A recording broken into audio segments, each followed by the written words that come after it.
안녕하십니까. 금일 심포지엄 자료를 맡은 상임폭탄회사 박진영입니다. 오랜만에 인사드리는 것 같습니다. 돌이켜 보면 올해 상반기는 참으로 혼란스러웠던 국내외 정책 속에서 국론 분열의 정점을 지나서 이제 새로운 정부가 출범하였습니다. 무엇보다도 하루빨리 나라가 안정되고 또 우려 사태도 조속히 정상화되기를 바라는 마음입니다. 장마와 폭염이 시작되는 계절이 찾아왔습니다. 여러분들 체력 관리 잘 하셔서 모두 건강한 여름 보내시기 바랍니다.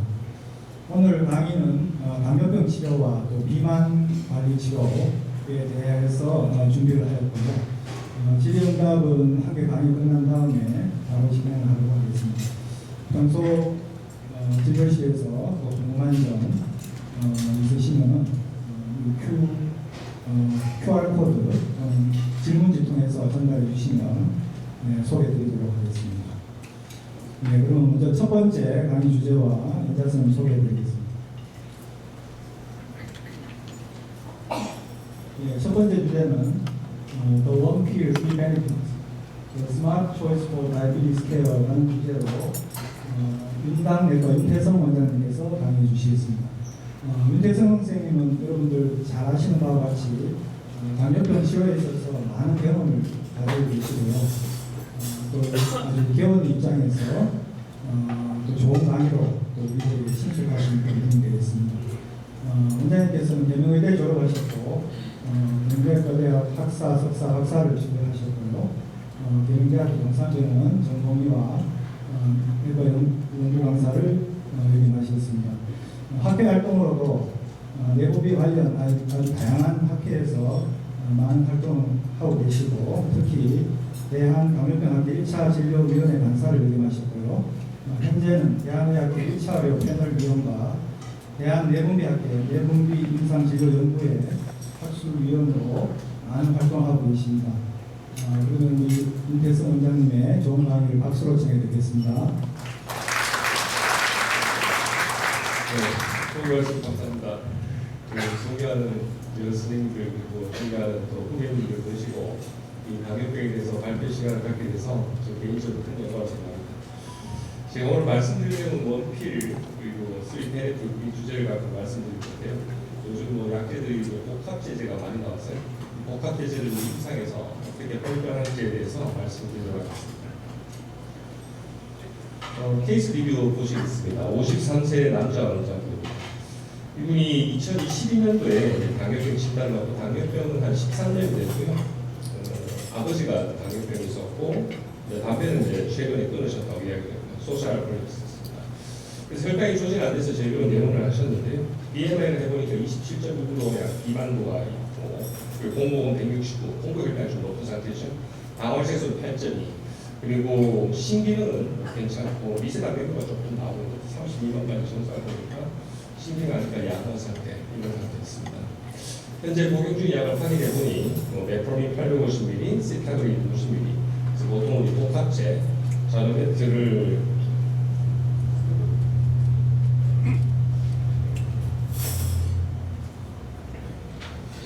두 가지 복합제를 이제 DIB로 공급하고 있었습니다. 이런 환자가 왔을 때 지금 앉아 계시는 선생님들께서 어떻게 이제 접근을 해서 이제 치료를 해보실 건지 한번 생각해 보시고 뒤에 마지막에 같이 한번 풀어나갈 시간을 갖도록 하겠습니다. 오늘 제가 말씀드릴 내용은 크게 네 가지입니다. 첫 번째는 감염병의 패소제네시스에 대해서 간단히 살펴보고요. 두 번째는 얼리 콤비네이션, 우리가 요즘 약제 조합을 좀 일찍 하는 게 좋다고 이야기를 하는데 그에 대한 이익에 대해서 살펴보고 세 번째는 우리가 만성질환 치료할 때 항상 문제가 되는 게 이제 복약 순환도죠. 복약 순환도를 좀 임상적인 접근해서 살펴보고 마지막은 트리플 콤비네이션 테라피입니다. 아파시타임, 아파글루틴하고 시타글루틴하고 프로비랑 합친 약제에 대해서 살펴보도록 하겠습니다. 첫 번째 당뇨병 패소제네시스입니다. 우리가 당뇨병은 이제 역사가 한 100년이 걸립니다. 100년이 걸리는데 뭐 결론을 내자면 당뇨병 결국 이출이 안 나와서 병이 생기는데요. 우리가 지금부터 한 3, 40년 전에 이제 새로운 개념이 나오게 됐습니다. 처음에는 이제 인슐린 분비의 기능이 저하로 생각했었는데 그리고 말초에서 인슐린이 제대로 작동을 하지 못해서 당뇨병이 발생한다. 인슐린 저항성이 개념이 발견돼서요. 간에서도 인슐린 저항성이 생기고 말초 그리고 아디포사이트에서도 인슐린이 제대로 작동을 못해서 췌장에 계속 무리를 주게 돼서 당뇨병이 발생한다. 이런 개념으로 타입 2 다이비티스가 생겼는데요.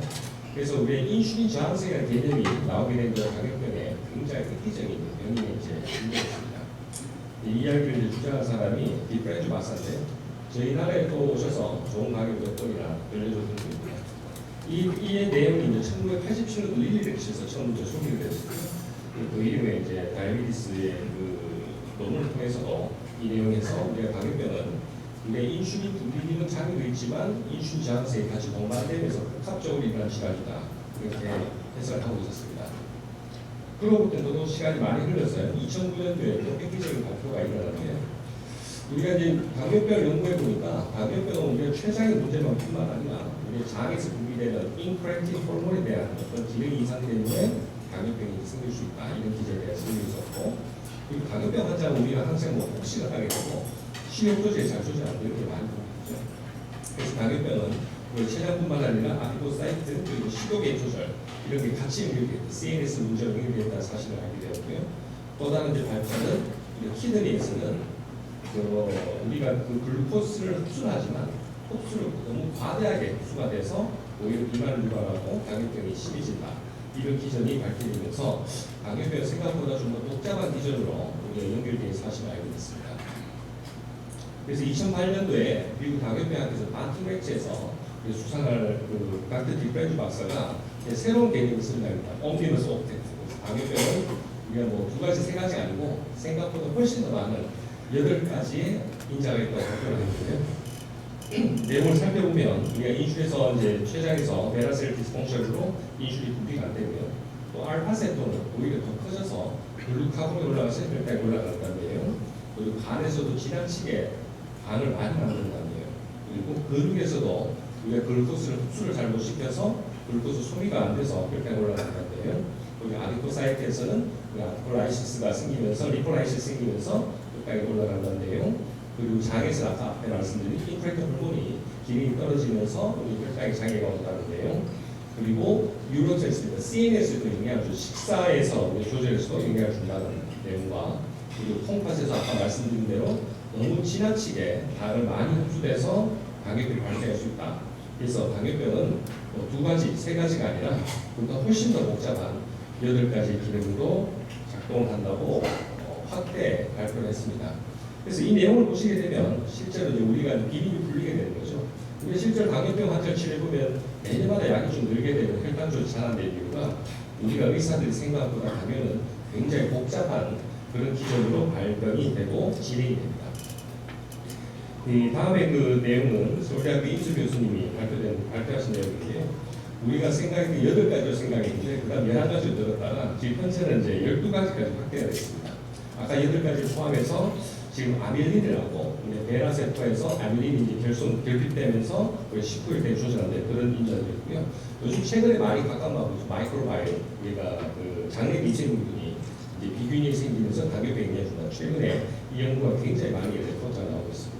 그리고 이뮨의 문제, 면역 질환의 문제 이런 것들 포함해서 생각보다는 8가지가 더 복잡하더라. 지금 12가지가 확대 해석돼서 이렇게 결론을 내시게 보면 이 당뇨병은 우리가 단순하게 치료할 수 있는 게 아니라 생각보다 굉장히 복잡한 기전이고 복잡한 기전이라면 치료 형태가 좀 여러 개가 필요하지 않을까 이런 생각이 들기도 합니다.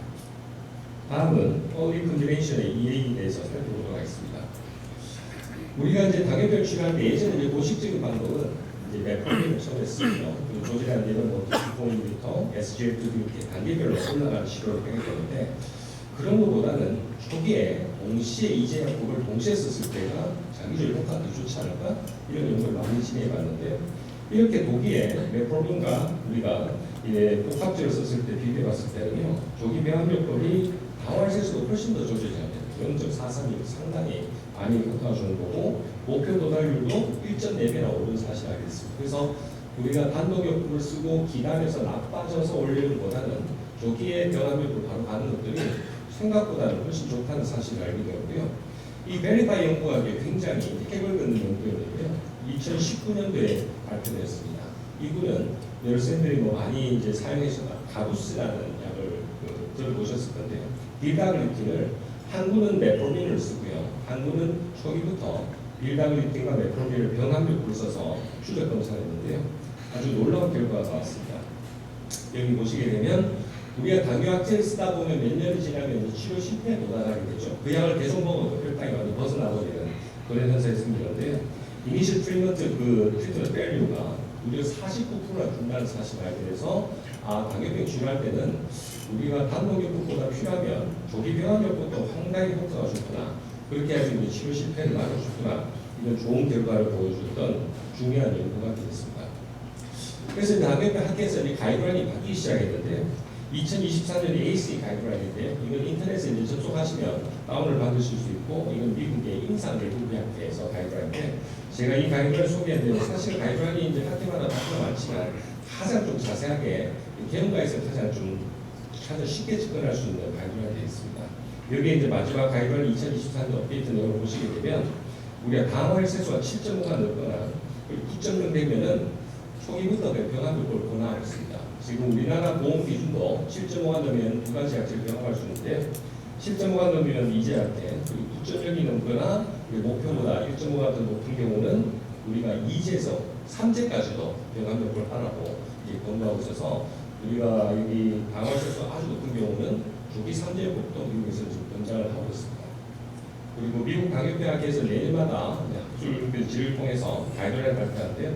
거기서 이제 발췌된 내용을 뽑아봤는데 여기서 보면 shorten time이라고 되어 있죠. 그래서 더 기다리지 마시고 우리가 모노 트리트먼트에서 실패를 하게 되면 즉시 우리가 병합요법을 하라고 신속하게 하라고 권고를 하고 있습니다.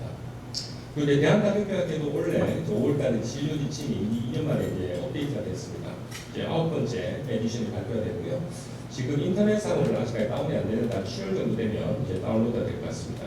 거기에 이제 병합요법 내용을 보면 물론 뭐 8번째 판과 그 차이는 없지만 당뇨병 치료 시작에 있어서는 단도가 병역을 다 할 수 있고 초기에도 병역을 적극적으로 고려한다. 그래서 초기 병합요법도 우리 임상적으로 굉장히 중요하다 이렇게 강조를 하고 있습니다. 그리고 도달하지 못하는 경우는 여기서 이제 중요한 내용이 나오죠. 약물 증량도 하지만 대부분 우리가 증량을 많이 했습니다. 뭐 메포민 500이 안 되면 800, 5천원 하지만 또는 다른 계열약을 즉시 병합요법을 써라. 그래서 우리가 옵션이 두 개가 생기는 용량을 올릴 수도 있겠지만 다른 기존의 약을 병용요법으로 가는 것도 굉장히 중요한 치료라고 강조를 하고 있습니다. 그래서 우리가 약제를 보게 되면 지금 당뇨병 약제 수많은 약제들이 쏟아지고 나오는데요. 이 작동 기전들이 다 조금씩 다릅니다. 아까 제가 앞에서 말씀드린 대로 기전들이 다 다르고 작용한 사이트가 다른데요. 메프로민은 보통 리버에 작용하게 되죠. 리버에서 작용해서 당 생성을 억제하는 약이고요. 그리고 DPP 인히비터 같은 경우는 장에 작용해서 인프레터 호르몬을 활성화시켜줘서 인다이렉트 액션까지 영향을 주고요. 그리고 SGLT2는 이제 모두 신장이 작용하죠. 신장이 작용하지만 여기는 볼륨을 조절해주기 때문에 결과적으로 나중에는 신장에도 도움이 되는 그런 약제가 될 수 있습니다. 그런데 이 세 가지 약제를 동시에 조합을 하게 되면 상당히 많은 그 기전을 제어할 수 있는 그런 결과를 보여주게 되죠. 실제로 인다이렉트하게 따지게 되면 이 모든 영역을 다 컨트롤하는 영역이 되는데요. 이 3제요법의 병합요법이 이렇게 탄생을 하게 되었습니다. 다음은 약물 수능도인데요. 이 약물 수능도는 실제로 임상가에서는 가장 좀 현실적으로 중요한 문제가 아닌가 싶습니다. 우리가 이제 보약 수능도에 대해서 살펴보면 제일 많은 것은 보통 이제 흔히 모르지만 경제적인 문제죠. 저희도 이제 저도 개헌가에서 보게 되면 약값이 너무 비싸서 좀 부담스럽다, 좀 싼 약이 없습니까? 보험이 안 되는 거 보험 되는 약이 없습니까? 이렇게 많이 묻는 경우가 있고요. 두 번째는 이제 약이 너무 많은 거죠. 약 개수가 너무 많아서 오늘도 제가 진료한 두 분의 환자한테 약을 좀 개수를 줄여달라는 이야기 들었는데 특히 이제 만성질환 약제가 개수가 많아지기 때문에 약제 개수가 굉장히 수능도에 영향을 미치고요. 그리고 우리가 환자의 교육 상태, 약을 꼭 먹어야 되나? 이렇게 해서 환자의 에듀케이션도 굉장히 중요하고 그리고 또 다른 요인이 여기 보면 스라임 프로그램이 되어 있는데 약알이 너무 굵어서 잘 못 먹는 거죠. 특히 당뇨 환자는 포름제지가 그게 해당되는 그 약제가 될 것 같습니다. 그리고 나머지 동반질환이죠. 동반질환이 여러 개 돼서 이 약도 먹어야 되고 저 약도 먹어야 되고 이 순서를 어떻게 먹어야 됩니까? 또 환자분 가면 약을 한 움큼 들고 와서 순서대로 분류해 달라고 이야기를 하시는데요. 이런 여러 가지 문제 때문에 만성질환에서는 복약 수능도에 대해서 굉장히 좀 문제를 흔히 만날 수 있습니다. 그래서 가장 좀 흔한 문제가 여기 논문에서 보시다시피 우리가 삼킬 때는 사이즈 문제인데요. 제가 이제 이 슬라이드는 당뇨병에 있어서 굉장히 좀 중요한 문제입니다. 오늘도 환자분 한 분께서 메폴린을 500에서 850으로 올렸는데 약을 못 삼키겠다는 거예요. 그래서 다시 낮춰달라고 해서 어쩔 수 없이 500으로 낮추고 다른 약제 계획을 조금 더 올려서 처방을 했는데요. 실제로 이 동양인들은 우리가 삼킬 때 식도의 사이즈가 좀 작기 때문에 목에 걸리는 경우가 많고요. 이게 뭐 항생제처럼 며칠 복용하는 약에는 관계없지만 만성질환 약은 계속 먹어야 되기 때문에 이런 사이즈가 굉장히 수능도에 좀 중요한 영향을 미칩니다. 그리고 또 다른 문제는 약제가 너무 많다는 내용이죠. 지금 우리나라도 이제 초고령 사회에 이제 접어들면서 많은 만성질환들이 한 개만 갖고 있는 게 아니라 여러 질환을 갖다 하다 보니 약제를 진짜 너무 많이 드시니까 약제에 대해서 수능도가 떨어지는 것이 사실인 것 같습니다. 그래서 우리가 이제 픽스도즈 콤비네이션은 당뇨약제뿐만 아니라 고혈압 약제 그리고 콜레스테롤 약제 모든 우리 만성질환에서 좀 제약회사에서 많이 개발하고 있는데요. 실제로 그 이유는 매우 단순합니다. 픽스도즈 콤비네이션이 약제 수능대에서 유리한 효과를 보여주고요. 여기서 29% 돼 있지만 어떤 통계에서는 50% 이상 수능도 올라간다는 통계가 있습니다. 그리고 이제 대한당뇨병학회 진료 지침을 보게 되면 반드시 약을 먹은 환자한테 수능대로 확인하라. 그래서 저 같은 경우도 날짜를 보게 되면 이 환자 약을 제대로 먹은지 알 수 있겠죠. 그래서 항상 수능도를 확인하고 이거는 권고사항 진료 지침에도 반드시 이렇게 표시가 되는 중요한 방법입니다. 그리고 수능도를 비교했을 때 약을 잘 먹는가 못 먹는 차이는 월등히 차이가 나는 좋은 결과를 보여줬고요. 그래서 이제 또 다른 연구는 우리가 픽스도즈 콤비네이션을 썼을 때 오랄피를 줄이게 되면 우리가 합병증까지도 막을 수 있다. 아무래도 복용 수능도가 좋아지면 약제를 제대로 복용해서 좋은 결과를 보여주는 그런 데